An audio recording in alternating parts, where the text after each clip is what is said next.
Is the black swan finally here? Earlier today, we saw a massive crash in global infrastructure as a massive cybersecurity event took place. Now, a lot of people are saying this is the thing that is going to usher in cryptocurrency. This is a change we've been waiting for. In this video, we're going to talk about whether or not this is the black swan people have been predicting, and if not, what I think this really means. Guys, I do really believe this is key to the investment thesis behind Ripple and XRP, and ultimately why they're going to dominate the new system we're heading into. In this video, I want to play that out for you and show you exactly why this is such a significant event going forward. Guys, this is so important to the investment thesis for why we hold XRP. Like always, your support means so much to this channel. Thank you to everyone who takes the time to like these videos and subscribe to my channel. These two things really do help out so much. Also, if you ever need a good place to buy some XRP, make sure to check out my favorite exchange Uphold down in the description of this video. With that said, though, let's jump right into it, and I hope you guys enjoy the content. So guys, as I stated in the intro, and as you probably know, earlier today we saw CrowdStrike go down, which is a major player in providing cybersecurity to most of the entire world's critical infrastructure. Now, funny enough, I'm actually an investor in CrowdStrike. That didn't feel too good today. But ultimately, I really do believe this confirms the thesis for why networks like the XRP ledger and assets like XRP are going to be absolutely critical to the world we're heading into. So I just want to quickly show you this. Because of CrowdStrike's downtime earlier today, we saw essentially Swift cease to a halt. The idea that we would have critical infrastructure go down all around the world simply because a single cybersecurity company pushed a bad update is absolutely ridiculous. This highlights the importance of why we need networks like the XRP Ledger network. Earlier today, when we saw everything grinding to a halt, all these systems going down, none of the blockchain networks you and I invest into skipped a beat. They were all running perfectly fine. And that's because these blockchain networks are built on distributed systems. There are hundreds to thousands of points of failure that would have to break in order for the system to come crumbling down. In the case of the entire world's infrastructure, apparently it takes one company going down to cause everything to grind to a halt. So guys, this should confirm the thesis to you why things like cryptocurrency networks and specifically the XRP ledger are going to be so important. You cannot have things like this happen. As we go into a world that is more sophisticated in terms of cyber attacks, more sophisticated in terms of hacking and gaining access to these networks and taking down centralized counterpoints, it is going to be absolutely critical to have networks that are simply too distributed in order to hack or target a single point of failure. This is why when it comes to solutions like the XRP ledger, they are going to be absolutely critical. You cannot have a financial system that can be taken down by a single player. That does not make any sense. It is way too susceptible in the quantum world we're heading into. Things like the XRP ledger are going to be absolutely critical during the next financial system and the way we transact value in the future. Now, a lot of people are saying, hey, is this the big cyber event we've been waiting for? Guys, I'm actually going to push back on that. I really don't think there's going to be some secret cyber event that ushers in the XRP ledger to dominate the next generation financial system. I don't think there's any kind of flip of the switch where suddenly overnight something happens and they're like, oh, we just had the XRP ledger set up right here, boom, implemented. That's just not how things work. When it comes to actually integrating with something like the XRP ledger and integrating and changing your entire business strategy, right, that's something that takes quarters to years. It's just not something that's going to happen at a single moment, and it's just not realistic to expect something like that to really occur. But I don't think it really kills the idea or the thesis of what the thought process behind that is, and that's why I really don't give a lot of pushback to people who think like that. I think their head's in the right place. I just don't think the idea that this is some kind of high-level plan is necessarily what's happening. Instead, I think this event really shows that if a cyber attack did happen, things like Swift are unreliable. Things like a lot of our payment processes are completely unreliable and extremely susceptible to that kind of cyber event. Imagine if this was bigger. Imagine if this was targeted at the banks people hold money and they were able to drain money from those accounts. Guys, that is a massive issue, and it would derail the entire United States economy. We cannot have systems that are that susceptible. And because of that, a lot of different institutions look at this event and say, okay, Swift was down, the XRP ledger was up and running, the XRP ledger is already faster, it's already more efficient. Why are we even using Swift anymore? So, guys, I think this just highlights the transition that needs to happen. I don't think there's any kind of secret agenda. I don't think there's any kind of secret plan. But instead, this proves that we were always right. Imagine how disheartening it would be if we saw earlier today the XRP ledger was down alongside Swift, right?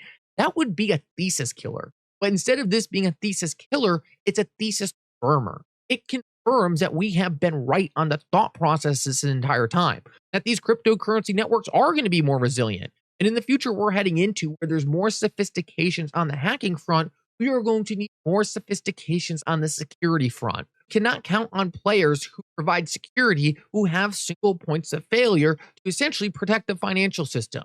We need distributed, neutral platforms that are unhackable in the system we're going into. And what we saw today is the XRP ledger remains one of the best choices available for ultimately institutions to adopt at a high level and replace processes like Swift. If the XRP ledger was in place today, there would have been no grind to a halt in institutions' ability to transact all over the world. But because we're using outdated technology, they were impacted by Swift's inability to counter what we saw go on. So, guys, I really hope this helps you understand exactly why the thesis behind the XRP ledger has never been stronger. I don't think there's any secret agenda in place here, but it really does confirm that the XRP ledger of tech is so far ahead of any of the systems we have in place today. And guys, I hope people understand that it just doesn't stop there. David Schwartz put out this tweet earlier today, and I think it's just so important to understand that what Ripple is doing is so much more innovative than just payments. Yes, payments are critical. Yes, payments are important. Yes, payments are the first thing Ripple really focused on when they were building out their company. But listen to this. As you'll see in our latest blog post, Ripple is focusing on how to integrate more of the XRP ledger's technically and financially sophisticated features directly into our business, bringing the benefits of DeFi to our customers globally in a secure and compliant fashion. This is absolutely critical and so important to the thesis. This is where XRP goes from just being a settlement token between institutions to a brand new financial system. And this has always been Ripple's thesis. It is so important to understand this. Guys, a lot of people got really worked up when Ripple was building private ledgers for institutions. A lot of people got really worked up when Ripple was providing solutions to different customers that didn't directly involve the XRP ledger. What these people failed to see was the end goal, the bigger picture, the real vision of what was being created here. Guys, it wasn't critical that institutions use the XRP ledger today. What was critical is that Ripple got them into their suite of products. Ripple built them centralized software that they liked, and they got their arms and tentacles into these institutions' workflows. Once they were there, they could sell them XRP ledger features, and that is exactly what's happening. Ripple started by building them a better Swift just with centralized software. Then what did their customers say? They said, hey, wait, there's a way to make this payment go instantaneously? Why would I wait 3 to 5 days? All right, let's try this out. Then suddenly, before you know it, institutions were just there for the centralized software, just there for the interface, were using the XRP ledger to send money all around the world. And now what's going to happen? Ripple is going to add a new dashboard to that suite that says, hey, while your money sits here, why don't you earn 5 to 6%? Why don't you facilitate liquidity in this corridor and earn fees on the transactions? Ripple is going to bring DeFi to these institutions, and Ripple has already onboarded these institutions by building them the products they wanted at the time. Ripple knew that these institutions had real problems with Swift, and these institutions weren't going to go directly into crypto overnight. It was never realistic. But Ripple knew if they built the products these needed, they would be able to onboard them into the XRP ledger at a later date. That is exactly what we're seeing play out right here. And it is so critical to the ultimate thesis that all the institutions that Ripple is working with today will ultimately have direct inroads to the XRP ledger and to public liquidity. Guys, it doesn't matter if Ripple only made a sidechain for a bank, because ultimately Ripple's DeFi solutions are going to be on the public ledger, require public liquidity, and that bank is going to have to leave the private permissioned system. It all flows into the goal. Build these different players walled gardens. You build them ecosystems that they can feel safe in, but ultimately you incentivize them to leave. And that's what public blockchains do. They provide incentive to leave the walled garden. these institutions are going to leave their walled garden. But if Ripple was the only player building the walled garden, well, they're really only going to have one easy place to go, and that's ultimately to the public XRP ledger. To date, we haven't seen the regulations in place for them to make that switch to the public XRP ledger, but I think we're right around the corner from that happening. Guys, with big institutions going down like we saw today, with Swift crashing, it is only going to be more obvious that blockchain solutions are the future. And with Ripple's strategy to build what the institutions needed in the early days to ultimately onboard them into the XRP ledger for institutional DeFi and to create compliant systems for a brand new financial system that has complexities our current financial system could never handle. Guys, that is the end goal for taking all the value held by these institutions and bringing that value to the XRP ledger, where XRP, the asset you and I own, is going to be the neutral liquidity asset that connects all of it. Guys, thank you so much for coming. I hope you enjoyed this video. If you did, make sure to like and subscribe. It really does mean so much. And for now, Mickle out.